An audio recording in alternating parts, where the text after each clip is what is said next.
Machine ঘর থেকে আমাদেরকে শুনতেন শিহাব ভাই, এবং সেই মেশিন ঘর থেকে উনি আজকে রেডিও সারা বেলায় ভূত বেলায় ওনার ভৌতিক ঘটনা শেয়ার করতে এসেছেন।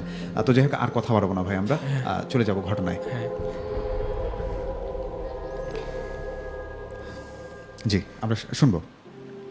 এই ঘটনাটি হচ্ছে আমার নানুর কাছ থেকে শোনা। তেমন ছোট্ট একটি ঘটনা, আমার তো পুরোটা মনে নাই, কিন্তু শর্টকাটে হালকা যেটুকু মনে আছে ওইটুকুই আমি বলতে চাই। ওকে, আচ্ছা, মাইক্রোফোনের কাছে এসে একটু বলতে হবে। হ্যাঁ, মনে করেন এই যে আগেরকার যুগে আমার নানু মাছ মারতে যেত, একবারে ক্যাডা বলে না, ক্যাডার মতোই থাকে, কিন্তু মাথার ভিতরে অনেক বড় বড় বড়শি লাগানি থাকে একবারে, অনেক বড় বড়, ওগুলো দিয়ে মাছ মারতে যেত।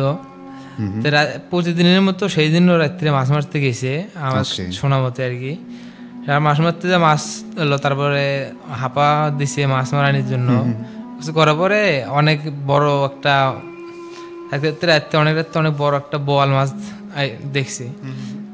সেই বোয়াল মাছটা দেখছে, ওটাকে মারতেছে কিন্তু মারতে পারতেছে না, ওর ঝাঁপে পার হয়ে যাচ্ছে। আমার আগের ঘটনাটা বললাম না, ওটার মতোই আর কি, পার হয়ে যাচ্ছে। এরকম যাইতে যাইতে অনেক দূর নিয়ে গেছে তাকে।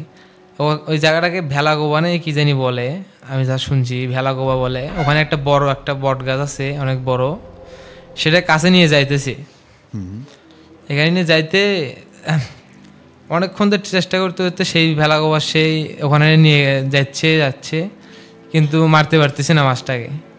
কিন্তু লাস্টে আমার নানু বুঝে যায় যে হলো ওটা মাছ না, অন্য কিছু হবে। সে আর ওইদিকে না গিয়া বাসার দিকে ফেরা শুরু করে। ফেরার সময় ওরা পেছন থেকে বলতেছে যে আজকে তুই বেঁচে গেলি এদিকে না আসার কারণে, এইভাবে বলতেছে। এইটুকুই আমার মনে ছিল, অনেক আগে শুনছিলাম। ওকে, তো যাই হোক শিহাব ভাই, আপনাকে অনেক অনেক ধন্যবাদ।